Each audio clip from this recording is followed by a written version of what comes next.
ফজরের পরে সালাম ফিরিয়ে কারোর সঙ্গে কথা না বলে এই দোয়াটি 100 বার পড়েন, দুনিয়া আপনার পায়ের নিচে মাথা নত করতে বাধ্য হবে ইনশাআল্লাহ। আল্লাহ রাজত্ব দান করে দেবেন। আপনার অভাব অনটন, দুশ্চিন্তা, অসুস্থতা, পেরেশানি, সন্তান কথা শুনছে না, কোনো কিছুতে উন্নতি নাই, বিদেশে গিয়ে আটকা পড়েছেন, দেশে আসতে পারছেন না, আল্লাহ সব দোয়া আপনার কবুল করে নেবে যদি আপনি করতে পারেন। আল্লাহর উপর ভক্তি ভরসা রেখে আপনি আমল করুন না, আল্লাহ তাআলা অবশ্যই রিজিক খুলে দেবেন।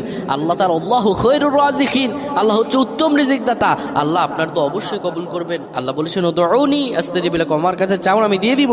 এই কথাগুলো তোমরা শেয়ার করে দিবা, ফ্যামিলি সবার কাছে শেয়ার করবা। তুমি আমল না করো সব পাবা যদি তোমার একটা কথা অন্য কেউ শুনে আমল করে।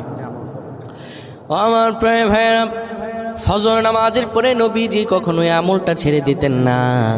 কেউ যদি ফজর নামাজের পরে পরে সুবহানাল্লাহি ওয়া বিহামদিহি সুবহানাল্লাহিল আযীম 100 বার যদি কেউ পড়তে পারে, কারো সঙ্গে কথা না বলে 100 বার পড়ার কারণে আমার আল্লাহ রব্বুল আলামিন তাকে